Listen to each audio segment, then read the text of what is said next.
अस्सलामुअलैकुम वरहमतुल्लाहि वबरकातुहू। उम्मीद करता हूँ आप सब खैरियत से होंगे। Welcome to HS home tutor. तो इस वीडियो में हम स्टार्ट करने जा रहे हैं एक्सरसाइज 17.4।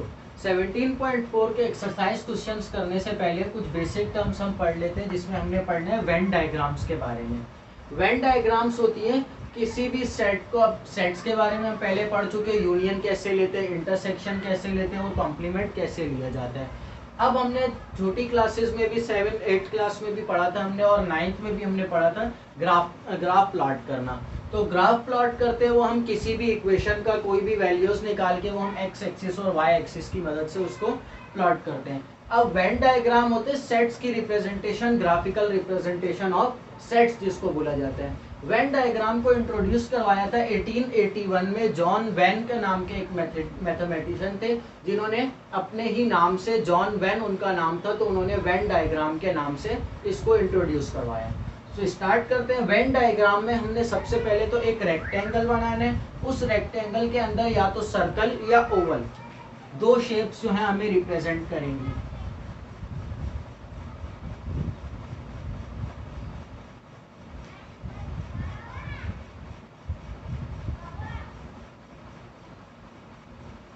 अब ये एक रेक्टेंगल है, इसके सेंटर में मैंने एक सर्कल बना दिया। अब यहाँ पर ये सर्कल शो कर रहे हैं किसी सेट को। पहले हमने पढ़ा था एक होता है यूनिवर्सल सेट जिसमें सारे एलिमेंट्स आ रहे होते हैं, और उसके सबसेट्स होते हैं जिनको हमने नाम दिया था A be sometimes P Q R S. तो यहाँ पर ये जो पूरा रेक्ट एंगल है, ये कंप्लीट रेक्ट एंगल कहलाता है यूनिवर्सल सेट। और ये जो सर्कल्स होंगे, ये हमारा जो गिवन सेट है वो होंगे। यहाँ पर हम इसको नाम देते थे सेट ए का। अब ये सेट ए हमें गिवन है। अब बोला जाए एक और डायग्राम है,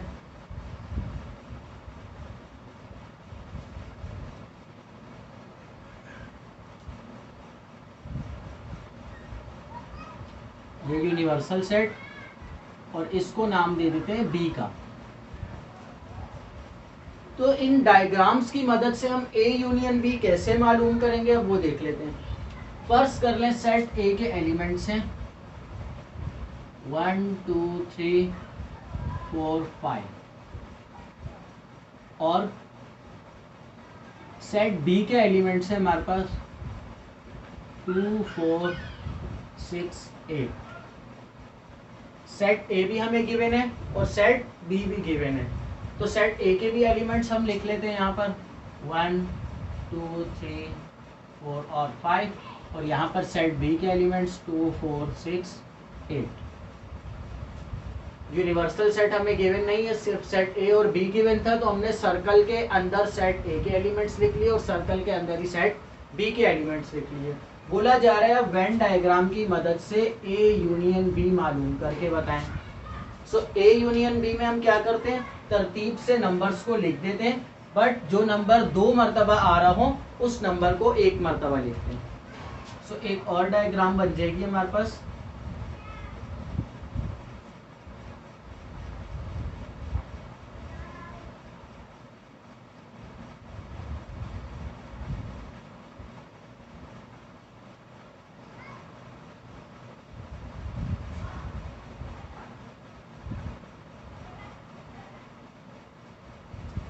अब यहाँ पर इसको हम नाम दे देंगे, पहली वाली को ए का, और इसको नाम दे देंगे बी का।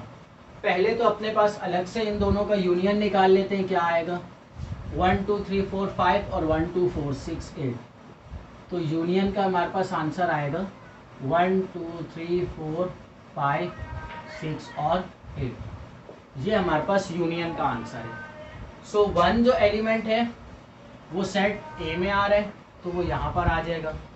अब 2 एक ऐसा एलिमेंट है जो इस सेट में भी आ रहा है और इस सेट में भी आ रहा है, और यहाँ पर देखा जाए तो एक जगह हमारे पास ऐसी है जहाँ पर दोनों सर्कल्स जो हैं मिल रहे हैं और बीच में कुछ जगह बाकी है। तो जो एलिमेंट्स इन दोनों सेट्स में सेम है वो हम यहाँ पर लिखेंगे। 2 इन दोनों सेट्स में सेम था तो इसलिए यहाँ पर लिख दिया। अब 3 जो है वो सिर्फ सेट ए में गिवन है, तो सिर्फ सेट ए में लिख लेंगे। 4 भी दोनों सेट्स में गिवन है तो 4 भी यहाँ आ जाएगा। अब 5 सेट ए में गिवन है और 6 और 8 जो है वो सेट बी में गिवन है। तो यहाँ पर अब हमें क्या पता लगा इसको देखकर, अगर तो ए यूनियन बी हमने मालूम करना हो तो सबसे पहले तो हम वो एलिमेंट्स देखेंगे जो कि दोनों सेट्स में सेम आ रहे हैं। वो जो एलिमेंट्स सेम हैं उनको यहाँ पर सेंटर में लिख देंगे जहाँ पर दोनों सर्कल्स कट हो रहे हैं, और जो एलिमेंट्स बचेंगे उनको बाहर लिख देंगे। अब ए यूनियन बी की डायग्राम बनाकर ही हमें एक और चीज समझ आई, जो सेम एलिमेंट्स है वो हमने यहाँ पर लिखे हैं। तो अगर हमें बोल दिया जाए ए इंटरसेक्शन बी मालूम करें, तो ये जो हिस्सा है सेट्स का ये क्या कहलाएगा इस डायग्राम का, ए इंटरसेक्शन बी कहलाएगा। और अगर तो हमें नंबर्स ना गिवन हो, सिर्फ डायग्राम्स गिवन हो और बोला जाए ए यूनियन बी मालूम करके बताएं, तो ए यूनियन बी हम कैसे मालूम करेंगे, सेट ए में भी कलर कर देंगे और सेट बी में भी कलर कर देंगे और इस जगह को भी कलर कर देंगे कुछ इस तरीके से।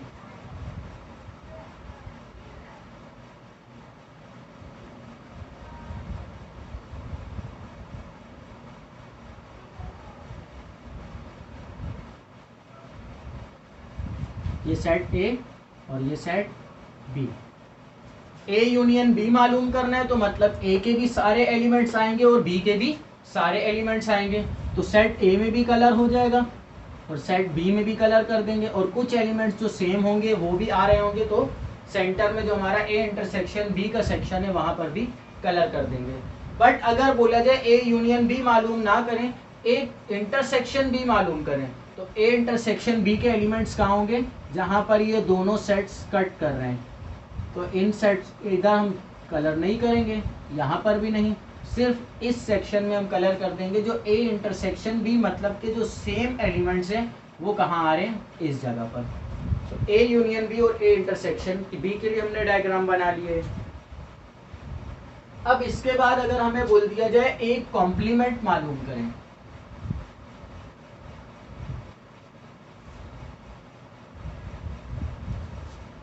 ए कॉम्प्लीमेंट हमने मालूम करने, तो ए कॉम्प्लीमेंट का फॉर्मूला हमारे पास क्या होता है, यूनिवर्सल माइनस ए सेट।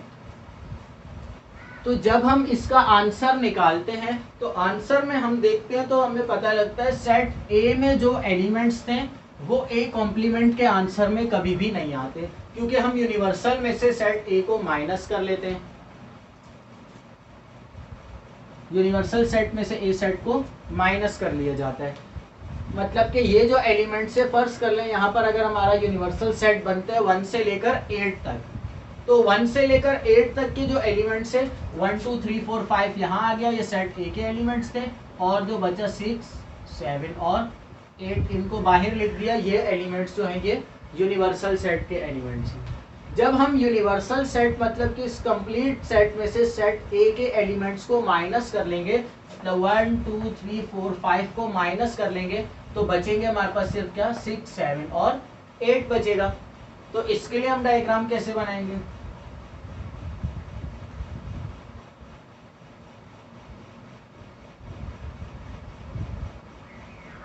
ये हमारे पास है सेट ए, पर हमने मालूम करना है ए कॉम्प्लीमेंट। तो सेट ए के अंदर जितने भी एलिमेंट्स थे वो सब कैंसिल हो गए, तो सिर्फ यूनिवर्सल सेट के जो एलिमेंट्स थे वो बचे, तो बाहर वाला ये सारा हिस्सा जो है हम कलर्ड कर देंगे। मतलब इस कलर्ड हिस्से से हमें क्या पता लग रहा है, सेट ए के जो एलिमेंट्स हैं वो हमारे जो हमें मेथड बोला गया था उसके बाद जो आंसर आया उस आंसर में ये सेट ए के एलिमेंट्स शामिल नहीं है, ये कलर्ड हिस्सा हमें ये बता रहा है। अब इसी तरह बी कॉम्प्लीमेंट बोला जाए तो बी सेट के बाहर का सारा हिस्सा कलर्ड कर देंगे और सेट बी जो है वो ऐसे ही रहेगा। एसिमेट्रिक बी, अब एसिमेट्रिक बी हमने मालूम करना है तो इसके लिए भी डायग्राम बना लेते हैं।